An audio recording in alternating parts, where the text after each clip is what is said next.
मणिमाला एक छोटे से गांव में रहती थी। यह गांव पहाड़ियों और हरियाली से घिरा हुआ था, जहां की हवा में ताजगी और शांति थी। गांव के लोग बहुत मेहनती और ईमानदार थे। मणिमाला का घर गांव के बीचों बीच था, जहां से चारों ओर का नजारा बहुत सुंदर दिखता था।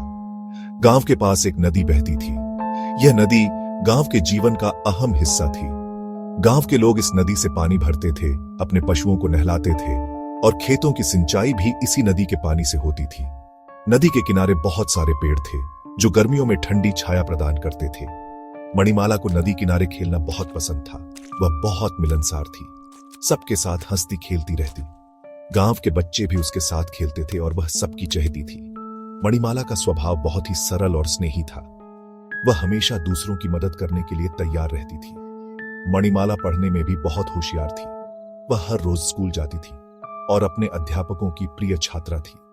मणिमाला का सपना था कि वह बड़ी होकर अपने गांव के बच्चों को पढ़ाए और उन्हें भी शिक्षित बनाए। वह अपने खाली समय में किताबें पढ़ती और नई नई चीजें सीखती रहती थी। उसके पिताजी किसान थे, माँ घर संभालती थी। पिताजी खेतों में कड़ी मेहनत करते थे और माँ घर के सारे कामकाज संभालती थी।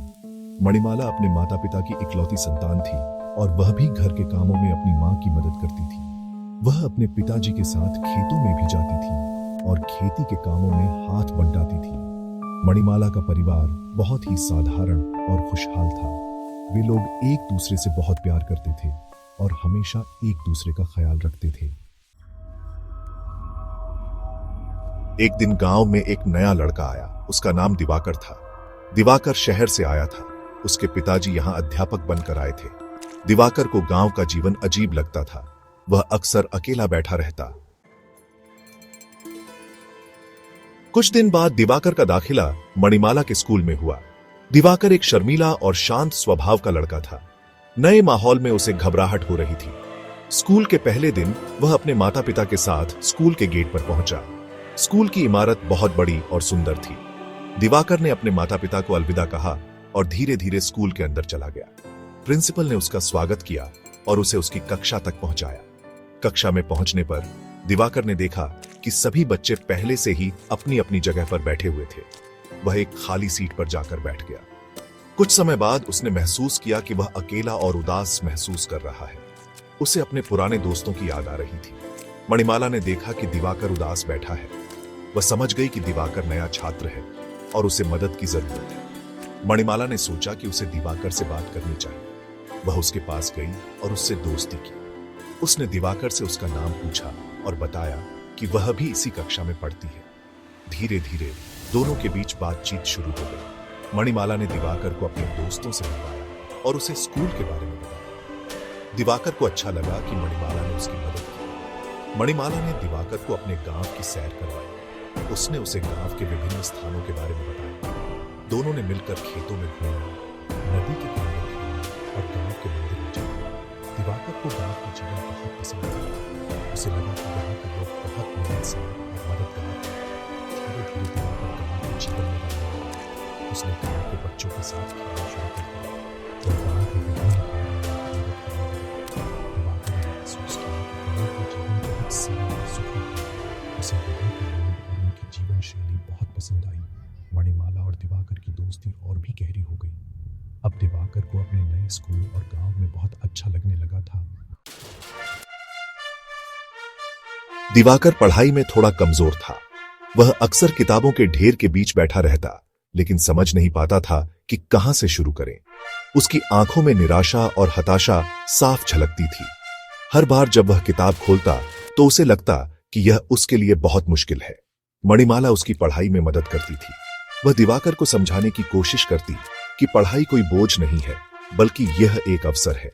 मणिमाला ने उसे बताया कि अगर वह नियमित रूप से पढ़ाई करेगा तो धीरे धीरे उसे सब कुछ समझ में आने लगेगा। वह उसे समझाती थी कि पढ़ाई से ही जीवन में आगे बढ़ सकते हैं। मणिमाला ने दिवाकर को यह भी बताया कि शिक्षा से न केवल ज्ञान प्राप्त होता है, बल्कि यह हमें आत्मनिर्भर और आत्मविश्वासी भी बनाता है। उसने उसे प्रेरित किया कि वह अपने सपनों को पूरा करने के लिए मेहनत करे। दिवाकर भी अब मन लगाकर पढ़ने लगा था। उसने मणिमाला की बातों को गंभीरता से लिया और अपनी पढ़ाई में ध्यान देना शुरू किया। अब वह हर दिन कुछ नया सीखने की कोशिश करता था और अपने सवालों के जवाब खोजने में जुटा रहता था। वह समझ गया था कि शिक्षा से ही अज्ञानता दूर होती है। दिवाकर ने महसूस किया कि पढ़ाई से न केवल उसके ज्ञान में वृद्धि हो रही है, बल्कि उसकी सोचने समझने की क्षमता भी बढ़ रही है। अब वह अपने भविष्य के प्रति अधिक आशावादी और आत्मविश्वासी महसूस करता था। धीरे धीरे दिवाकर ने अपनी कक्षा में भी अच्छा प्रदर्शन करना शुरू कर दिया। अब वह अपने शिक्षकों और सहपाठियों के सवालों का आत्मविश्वास से उत्तर देता था। उसकी मेहनत और मणिमाला की मदद ने उसे एक नया दृष्टिकोण दिया था। दिवाकर की मेहनत रंग लाई और उसे अपने शिक्षकों से भी सराहना मिलने लगी। अब वह अपने सहपाठियों के लिए भी एक प्रेरणा बन गया था। उसकी कहानी ने यह साबित कर दिया कि अगर सही मार्गदर्शन और मेहनत हो तो कोई भी छात्र सफलता प्राप्त कर सकता है। दिवाकर की सफलता ने उसके दोस्तों को भी प्रेरित किया। अब वे सभी मिलकर पढ़ाई करते और एक दूसरे की मदद करते। इस तरह पढ़ाई का महत्व न केवल दिवाकर ने समझा, बल्कि उसके दोस्तों ने भी इसे अपनाया।